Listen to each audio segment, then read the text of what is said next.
working to connect a region of over 600 million bridges between our lands.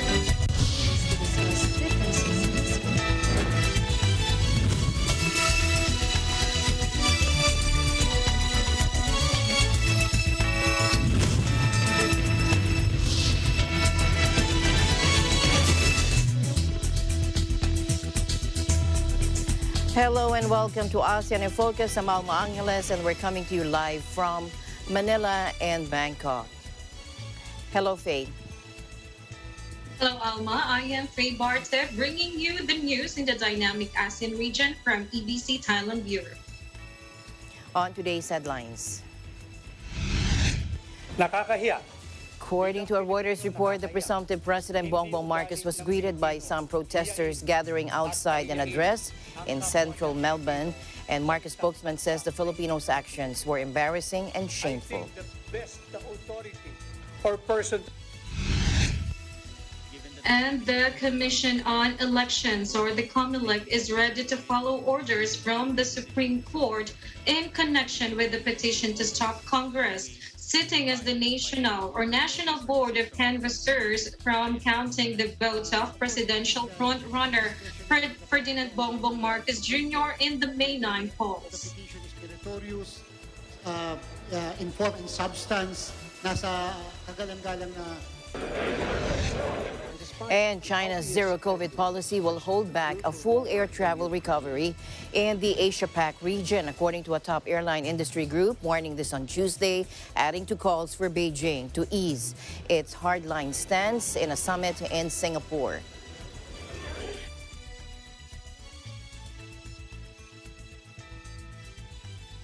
And Vice President Kamala Harris announced the United States will be providing $60 million in new regional maritime initiatives in the ASEAN region.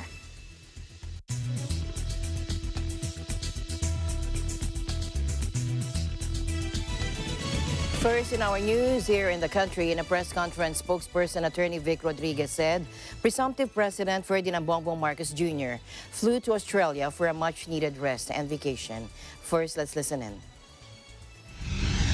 It's more of a private trip, a private visit for a much-needed rest and vacation of President-elect Bongbong. And I think he will just want to enjoy his the remaining few days before he assumes officially his office as the President of the Republic. And pinipilit na lang niyang i-enjoy momentarily yung kanyang pagiging citizen Bongbong. Rodriguez added that Marcos will be staying in Australia for 3.5 days and is expected to come home by Thursday.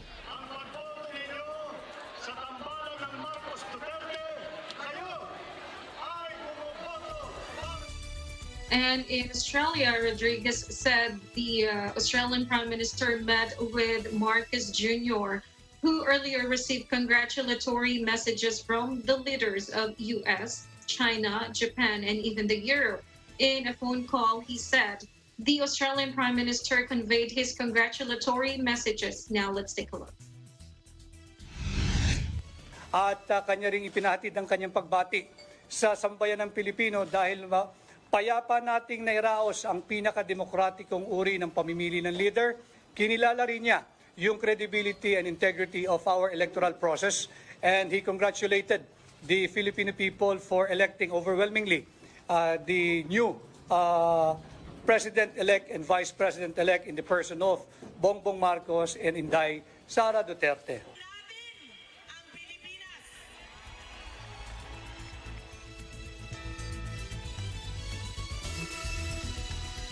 And according to a Reuters report, the presumptive President Bongbong Marcos was greeted by some protesters gathering outside an address in central Melbourne. Rodriguez said also the protest made by Filipinos in Australia was embarrassing and even shameful. Let's take a look. Nakakahiya. Bilang Pilipino, nakakahiya. Hindi ugali ng Pilipino hiyain at pahiyain ang kapwa niya Pilipino sa isang bansa na hindi naman Pilipinas. I think the best authority or person to say whether he is welcome or not are the Australian government, not fellow Filipino, na nandoon lang dahil punong-puno ng puot at pait ang puso. Wala sa kaugalian nating mga Pilipino ang hiyain ang kapwa mo Pilipino sa ibang bansa. Ang Pilipino ay kilala na nagtutulungan. Mababait tayo. Huwag niyo hong gawin yan sa ibang bansa, sa ibang bayan. Wala ho kayong ibang agenda kundi palaganapin ang inyong puot at pait sa inyong puso.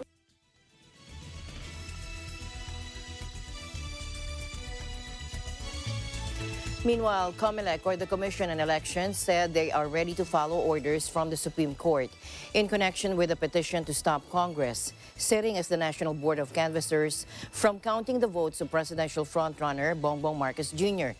during the May 9 polls. Let's listen in.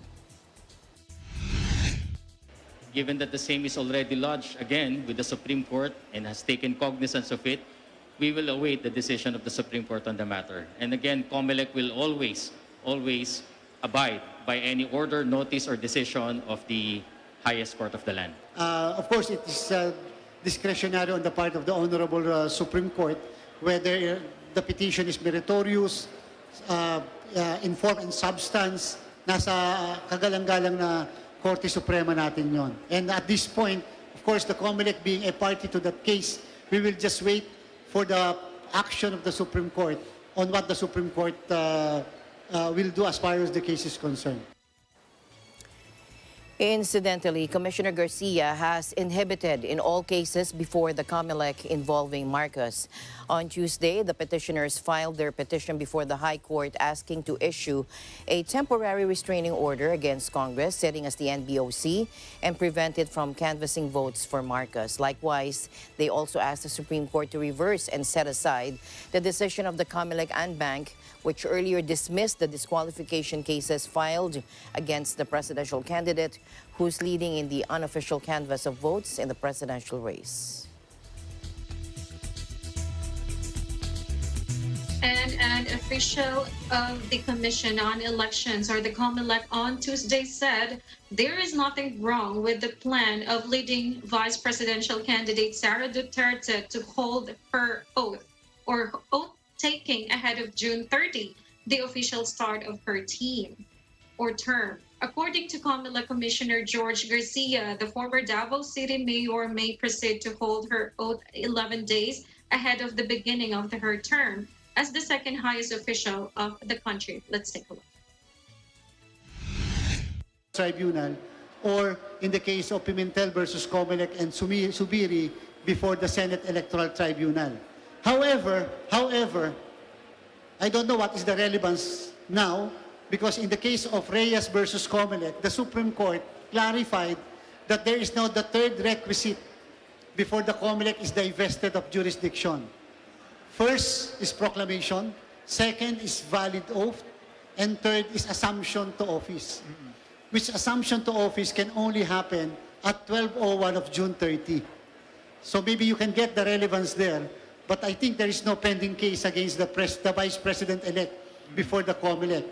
As to whether the assumption, the oath should happen at exactly 12 o'clock, marami rin tayo nangyaring nanalong presidente, kahit si Barack Obama nga at saka si Donald Trump, na parehas ang provision ng Constitution natin, nag-oath sila even several minutes before 12 o'clock.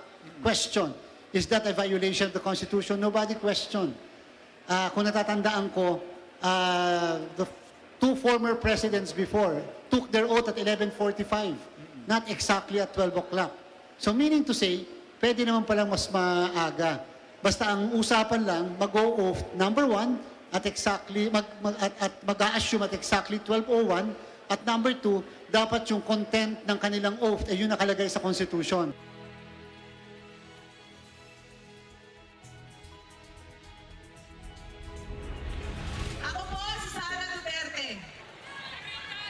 Hindi ako ang pinakamatalino o pinakamagaling na kandidato.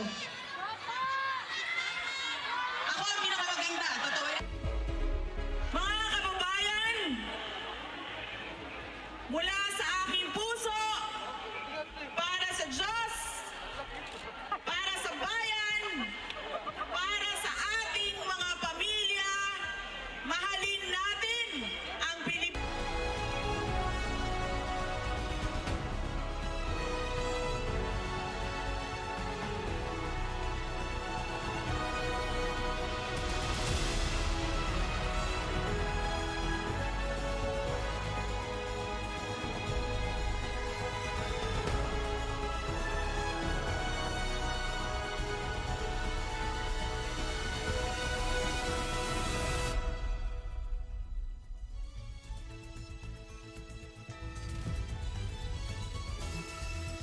The Commission on Elections, or the COMELEC, on Tuesday has finished canvassing 172 out of the 173 local and overseas certificates of canvass, or the COCS. Here's COMELEC Commissioner George Garcia in an exclusive interview on Not 25's ASPN, explaining the approval of the proclamation of the 12 winning senators. Let's take a look. Inalam natin muna kung talaga bang hindi na makakaapekto sa result ng result para sa 12 senatorial candidates natin ang probinsya po ng Lanao del Sur.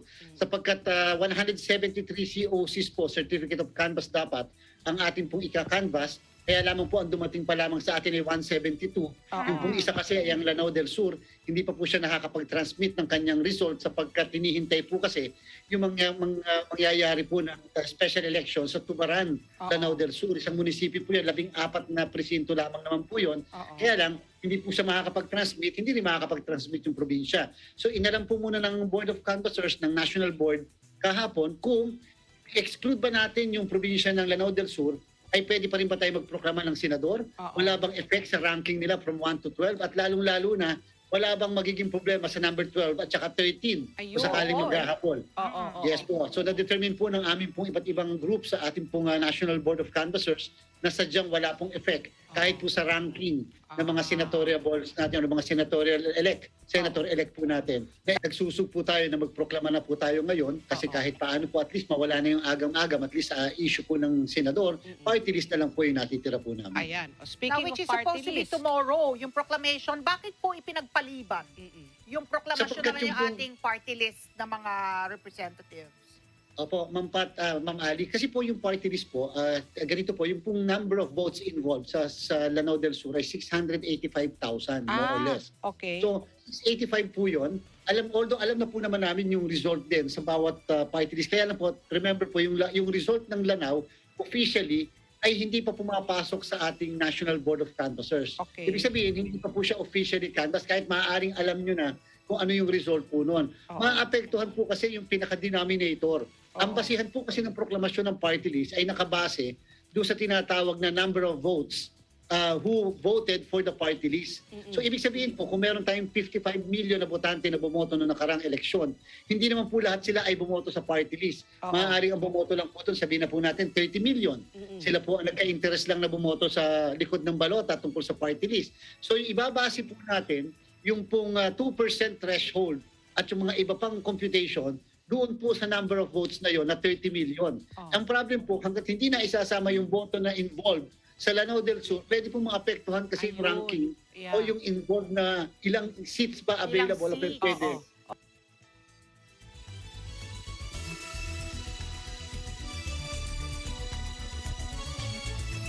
And the Department of Agriculture Undersecretary Fermin Adriano is urging the incoming set of government agriculture leaders to adopt these strategies during the Duterte administration. Instead of starting from scratch, he said there is no time for a learning curve because the world is facing a real food crisis. Now, in a virtual press conference, he said the new administration is more than welcome to use the strategic plan that they have prepared, particularly the National Agriculture and Fisheries Modernization and Industrialization Plan, or NAFMIP. Now, let's take a look. There is no time for a learning curve to the next officials ng agrikultura. Wala pong time kasi may crisis tayong kinaharap. May food crisis, hindi po to drawing, kundi katotohanan to kasi tumataas po. Like yung fertilizer natin, nag-triple na ang presyo, 'di ba? Yung corn natin doble. At ganun din po yung petrol natin, nakikita natin.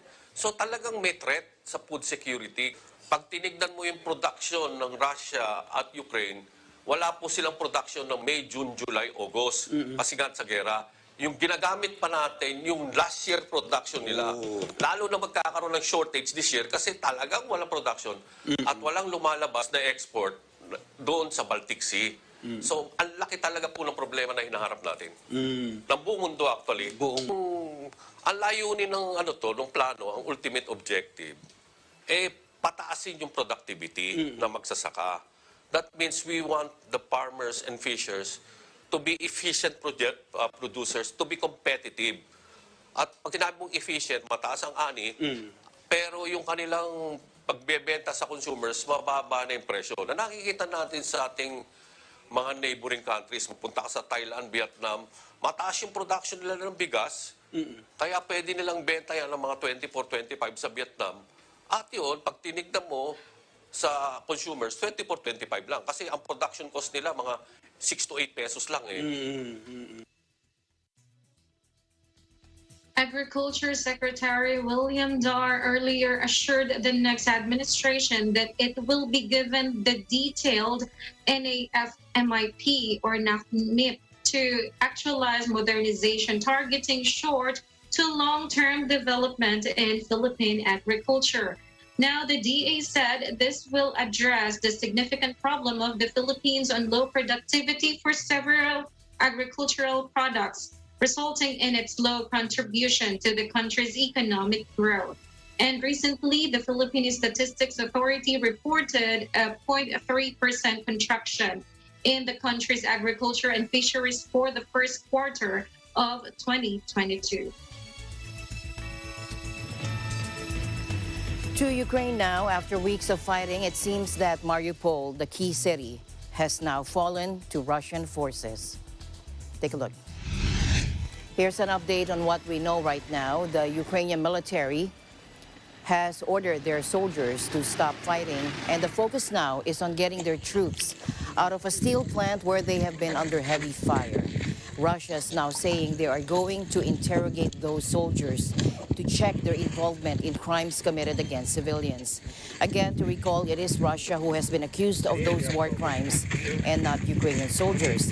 Last month, Moscow claimed control of Mariupol after a weeks-long siege, but hundreds of Ukrainian soldiers remained holed up in underground tunnels beneath the huge Azovstal industrial zone, or the steel plant blocked by Russian troops. Ukrainian authorities are not saying much about the conditions of the surrender, but they've said their troops will be exchanged for Russian prisoners held in Ukraine. This also comes as the city of Lviv have been hit by two big waves of rocket attacks. It wrecked infrastructures, as shown here, blown out windows, and the mayor is calling it the biggest attack to hit the region yet. Meanwhile, the fall of Mariupol, a key city, has a major impact on Ukraine. Russia has long been pushing for control of Mariupol to open up a land corridor from Crimea, which it seized in 2014. Mariupol has long been a strategically important port on the Sea of Azov, part of the Black Sea. It is the biggest port in the Azov Sea region and home to a major iron and steel works. In normal times, Mariupol is a key export hub for Ukraine's steel, coal, and corn going to customers in the Middle East and beyond.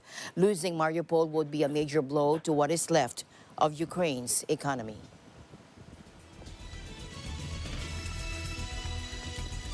Meanwhile, Ukraine's President Zelensky says combat in Mariupol are over for now. Take a look.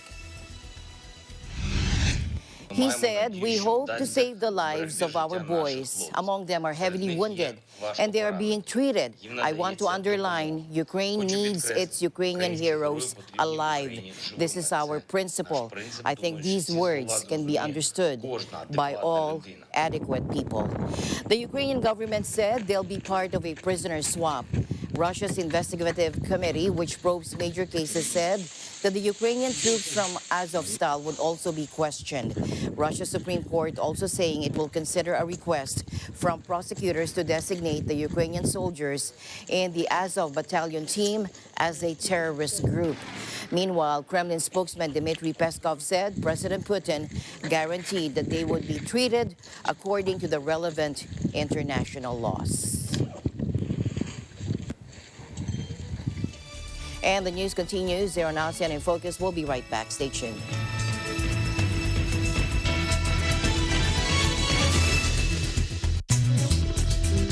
Alam namin ang iyong pagsisikap. Dama namin ang iyong mga sakripisyo. Kita namin ang pagharap mo sa bawat pagsubok. Kaya sa kabila ng mga hamon ng buhay, nandito kami para umalalay. Kasi katulad mo, gusto rin namin ang magandang bukas para sa kanya. Hatid namin ang dekalidad na edukasyon at makabagong pasilidad sa abot kayang halaga. Kaya huwag ka na mangamba. Sasamahan ka namin tuparin ang mga pangarap niya.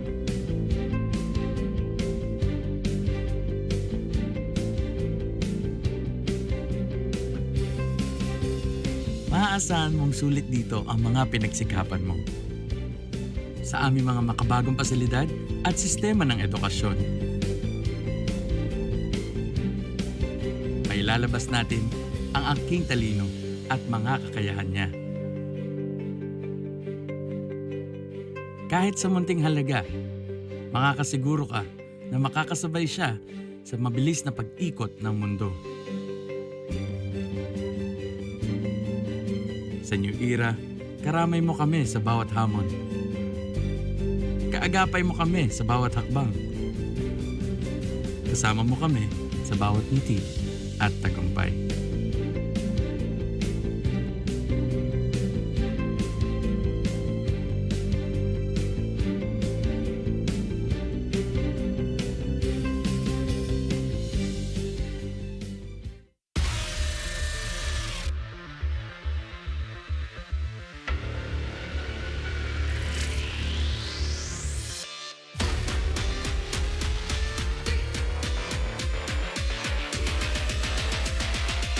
Welcome to Mobile Legends!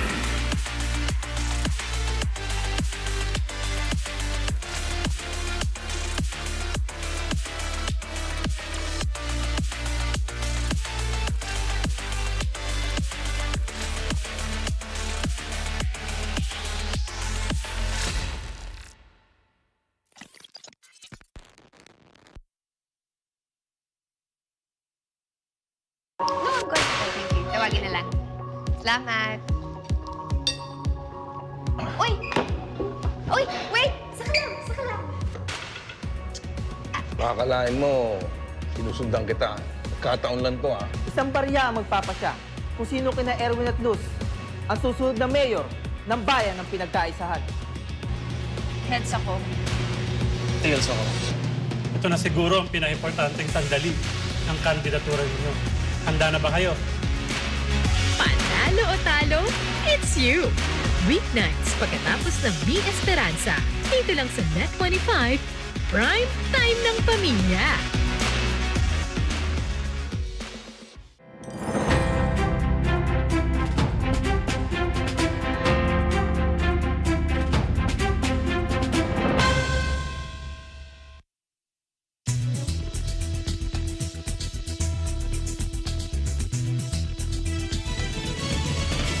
Welcome back. China's zero-COVID policy will hold back a full air travel recovery in the Asia-Pac. That according to a top airline industry warning this on Tuesday and adding to calls for Beijing to ease its hardline stance. The aviation sector's recovery in Asia was already relatively slow. And Willie Wash, the International Airport Transport Association or IATA chief, is warning Beijing's approach made the picture even bleaker. Take a look. And despite obvious headwinds, such as the brutal war in Ukraine, high oil prices, and increased inflation, I remain very optimistic about the recovery this year and into 2023. Unfortunately, Asia-Pacific region will lag this recovery as China continues to pursue zero COVID.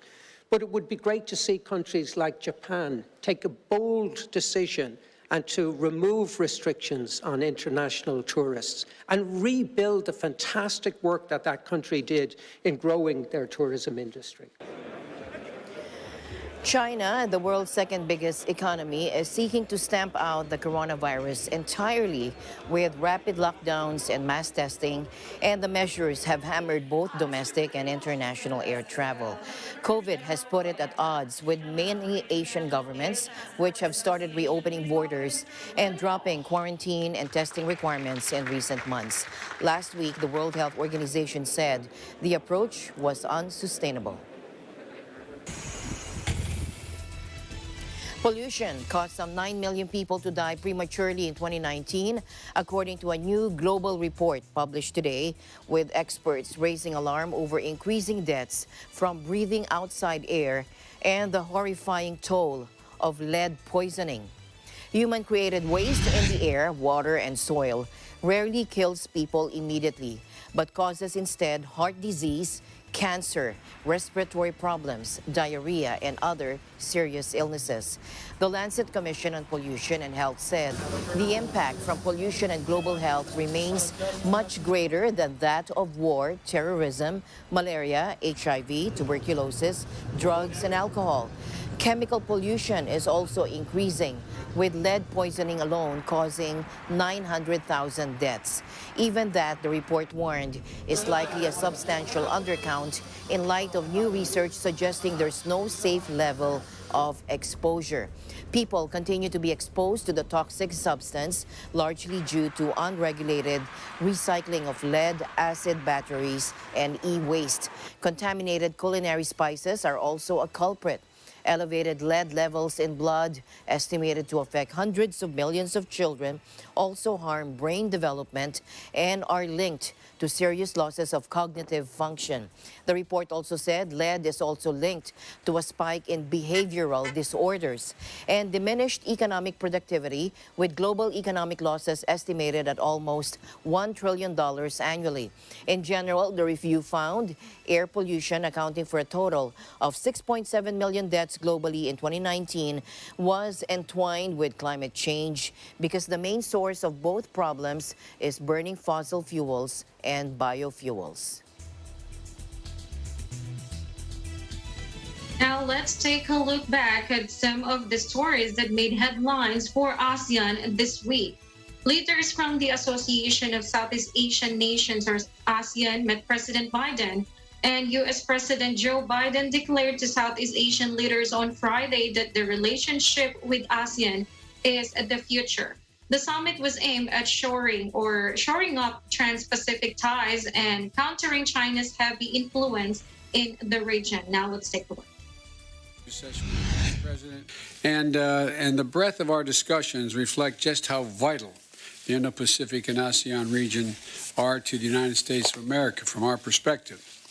And the great deal of history of our world in the next 50 years is going to be written in the ASEAN countries and our relationship with you.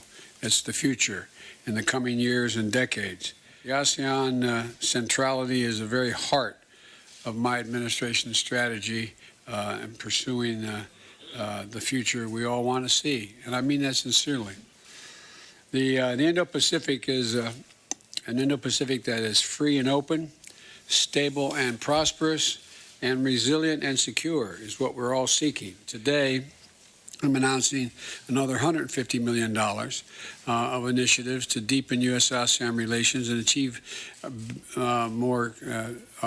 even better our shared objectives, from the Coast Guard to climate change to modern infrastructure. There's a whole range of things that we have to work on. And I'm also proud to announce that I have nominated one of my closest advisors to be U.S. Ambassador to ASEAN, Johannes Abraham. Discussions have covered a broad range of critical issues, including working together to keep up the fight against COVID-19, to take climate action, pursue a clean energy future, build a sustainable, high-standard infrastructure, and to expand access to education, enhance maritime cooperation. And the breadth of our discussions reflect just how vital the Indo-Pacific and ASEAN region are to the United States of America from our perspective. We're not only celebrating 45 years of partnership and friendship between ASEAN and the United States, we're launching a new era in U.S.-ASEAN relations. President Joe Biden took office saying that his top foreign policy priority would be the global competition with China, which has surpassed the United States as Southeast Asia's top trading partner and has been increasingly assertive on territorial disputes in the region. And China's President Xi Jinping at his own virtual summit with ASEAN last year announced $1.5 billion in COVID aid over 3 years, while the United States is preparing a $40 billion package for embattled Ukraine. And President Biden is expected to announce a broad Indo-Pacific economic framework when he travels this week to Japan and even South Korea. And Vice President Kamala Harris announced the United States will be providing $60 million in new regional maritime initiatives in the ASEAN region. Take a look.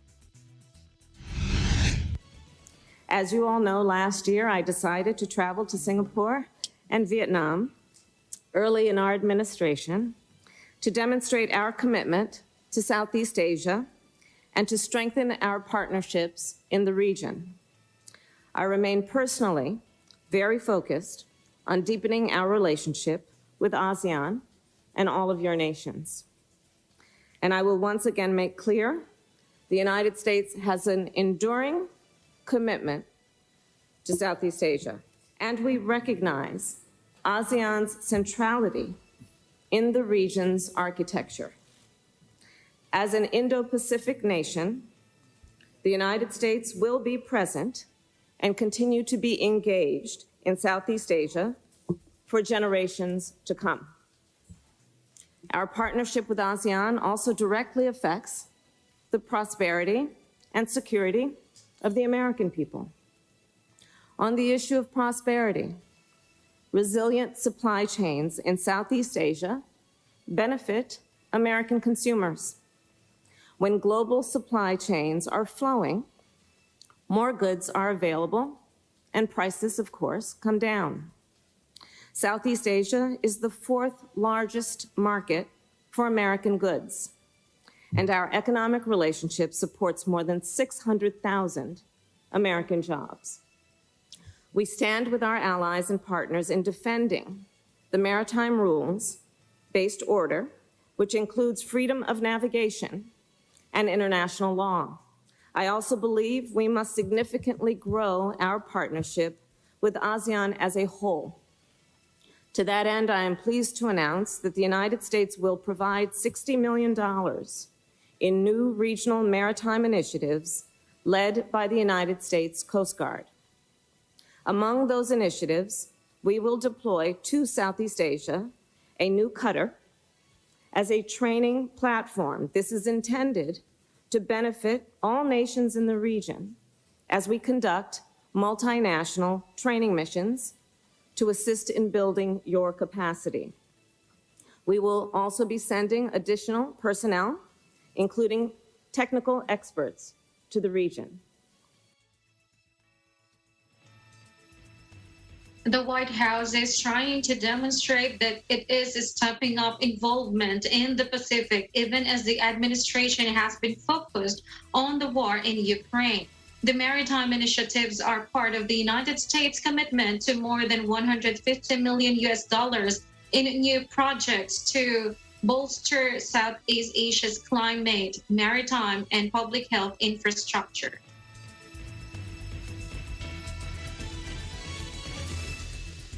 And the United States and leaders from the Association of Southeast Asian Nations said Friday that they would redouble collective efforts toward a peaceful solution in Myanmar. According to the US-ASEAN Joint Envision statement, they remain deeply concerned over the crisis in Myanmar, and they highlighted Myanmar's commitment to the ASEAN 5-point consensus during the ASEAN leaders meeting on April 24, 2021. They, quote, reiterated our commitment to peace and stability in the region and continue to call for the immediate cessation of violence in Myanmar and for the release of all political detainees, including foreigners, end of quote.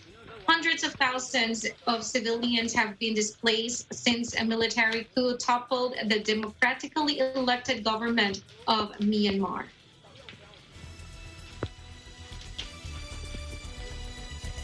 Meanwhile, the ASEAN group had avoided to express a condemnation of Russia due to its invasion in Ukraine.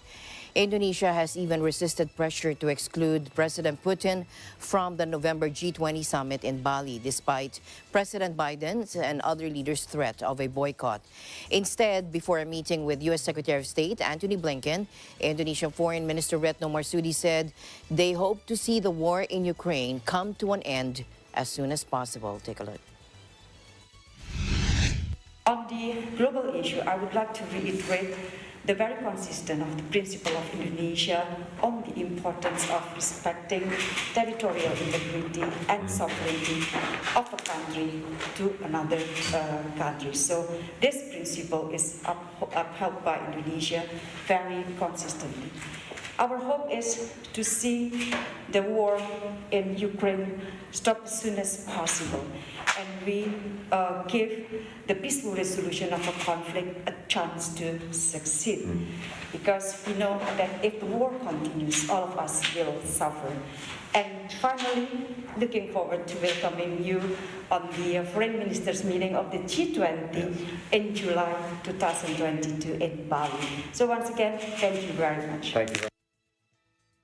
Indonesia has invited Russian President Vladimir Putin to attend the meeting despite U.S. calls to isolate him.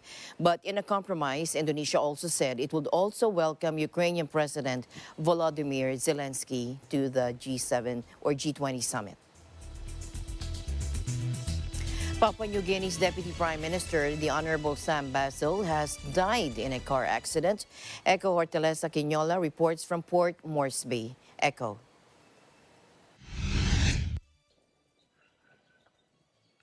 Papua New Guinea's Deputy Prime Minister Honorable Sam Basil has died in a car accident. Member of the National Parliament representing the electorate of Wau Bulolo and Morobe, Honorable Sam Basil and his trusted police officer, First Constable Neil Maino, died in a head-on collision along Bololo, Morobe province. Policemen transported him to the nearest hospital but was pronounced dead. Police Commissioner David Manning appeals to the family of Basil and Maino to allow them to complete their investigations before releasing a concrete statement about the cause of the accident. Another vehicle is involved and the driver has been identified. They also appeal to the eyewitnesses to speak up and help the authorities. His body is presently in a local funeral home in Ley City. We acknowledge the great contributions of Honorable Sam Basil in fighting for equality and justice for the people of Papua New Guinea. Echo Hortaleza Quinola, Eagle News. Thank you, Echo Hortaleza Quinola, there reporting from our Papua New Guinea Bureau. And the news continues here on ASEAN in Focus. We'll be right back.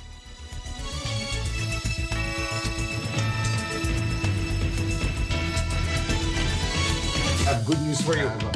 Uy, boss. Asan yung mo ako? Sir, kasi nag-general cleaning. Anong specialty nyo? Ang tao nga, mabuhay ng hindi ko na rin na itatawid nila eh. Tapos ikaw, sir, ikahanap ka ba ng special? It's a giant obstacle course. Fastest time. Pag mahulog, tuloy lang yung time. Balik mo ulit hanggang sa matapos ang course.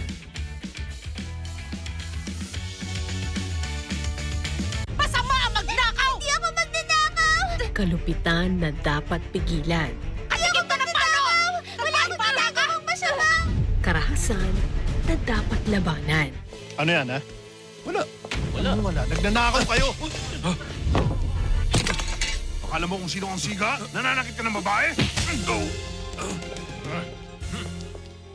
Wala yan sa asawa mo. Dahil winala mo yung anak mo. Kasakiman na dapat tuntukan. Nangako ka sa akin na dadalhin mo sa akin ang apo ko. Bigla kasi may dumating na kriminal at Ewan ko sa'yo, Romulo. Hindi pwedeng hindi ko makuha si Esperanza. Mga kaganapan na dapat sundan sa Mi Esperanza. Dito lang sa Net25, Prime Time ng Pamilya. Let's get together sa init ng summer. Bakit mo ba palaging kinakampihan ng babaeng yun, ha? Walang makaliligtas kay Hijo. Hanggang walang aamin sa katotohanan. Kung meron man na, nagplano ng pagkawala ng painting na yon. Hindi ko palalampasin yun. Kahit sino pa siya.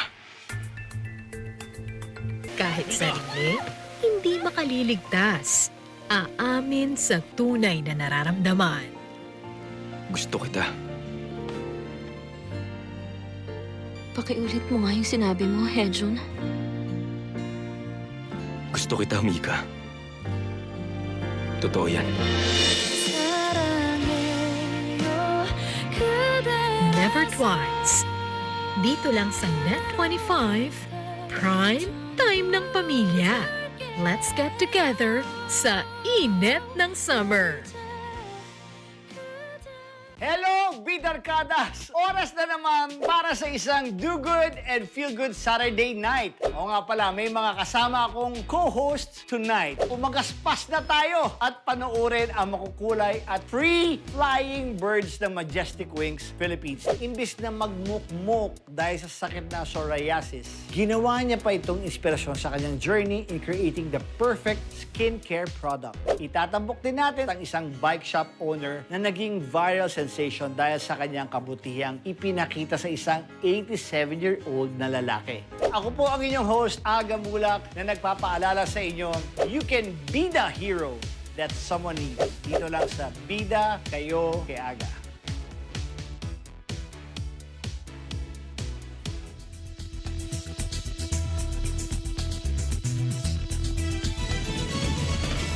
Welcome back. Thailand's economy grew 2.2% in the first quarter, following an export and tourism boost after the relaxation of pandemic entry restrictions. That is according to the kingdom's main economic agency on Tuesday.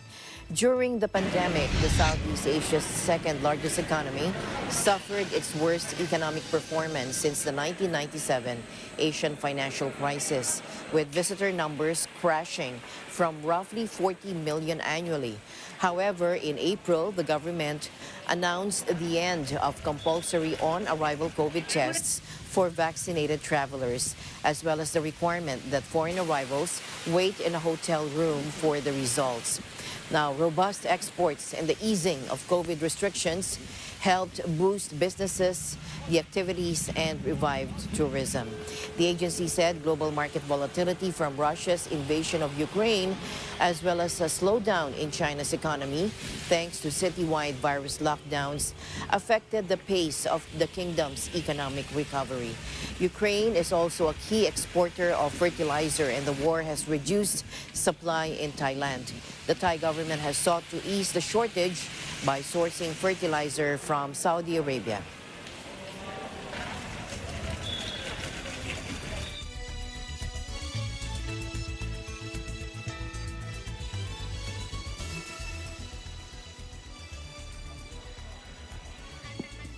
Europe Day coincided with this year's national elections in the Philippines. Celebrating a day early, the delegation of the European Union in the Philippines lit up the Rizal Monument in the colors of the European flag, the blue and the yellow. The National Parks Development Committee joined the European Union delegation to the Philippines in celebrating Europe Day. And officials say the occasion allowed them to recall how Rizal Park is connected to Europe. Let's take a look. And humble to light with European colors the monument dedicated to the Philippines' national hero, Jose Rizal, this evening for the first time. Against the backdrop of the Russian aggression against Ukraine, Europe Day reminds us that peace is at the core of the European integration project, a value that we share with the Philippines. There's a very special fountain here where Jose Rizal used to drink from when he was an assistant ophthalmologist at an eye clinic in Heidelberg, Germany. Rizal was a boarder in the university town of Wilhelmsfeld, where he finished writing his novel, Noli Me Tangere. Rizal's impact has been felt around the world, and the 6 monuments to Rizal in Europe are testament to that. One of them stands in Wilhelmsfeld, where on June 19 every year, the Filipino and German communities commemorate his birthday by laying a wreath at his statue. To be celebrating with our Filipino friends the foundation of the European Union, which coincides this year with the election in the Philippines. That's why we have the celebration one day before. But we are so happy to be here, and there is so much to celebrate in Rizal Park, all the connections with Europe, and it's a wonderful symbol of the bond between the Philippines and the European Union. We will be observing with great interest the electoral process in the Philippines, and we are ready to work with whoever the Filipino decides to elect tomorrow. Europe Day is held on May 9 every year to celebrate peace and unity in Europe. The day marks the anniversary of the historic Schuman Declaration that set out the idea for a new form of political cooperation in Europe, which would make war between Europe's nations unthinkable. This declaration led to the establishment of the European communities, now the European Union, a union of 27 European countries founded on the values of respect for human dignity, freedom, democracy, equality, and the rule of law, and even the respect for human rights.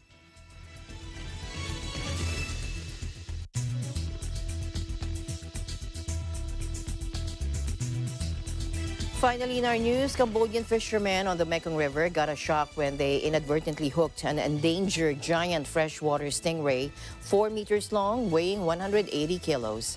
Now it has been released unharmed to the Mekong River. Let's take a look.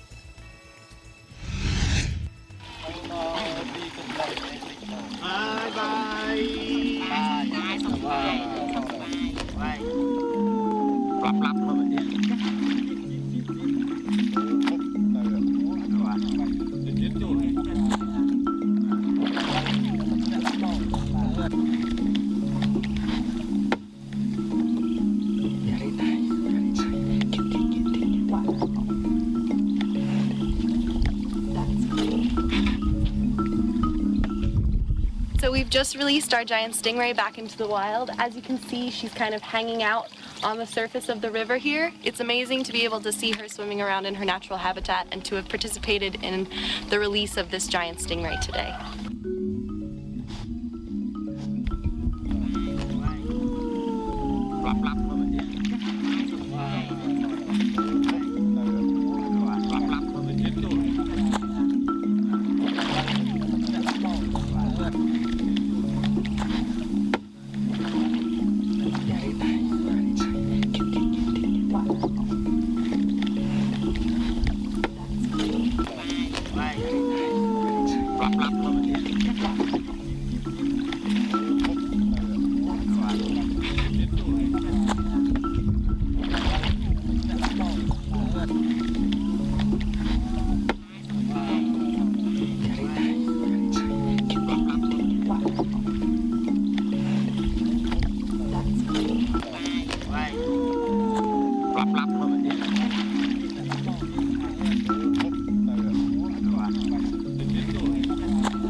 Thank you very much for joining us today. And thank you very much, Faye, for keeping me company as always here on ASEAN in Focus.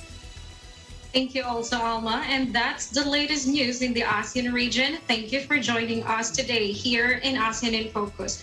Once again, this is Faye Barta from your EBC Thailand Bureau.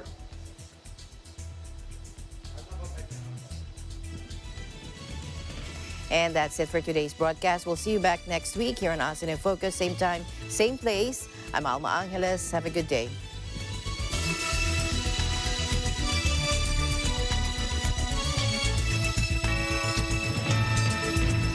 Napapansin ba ninyo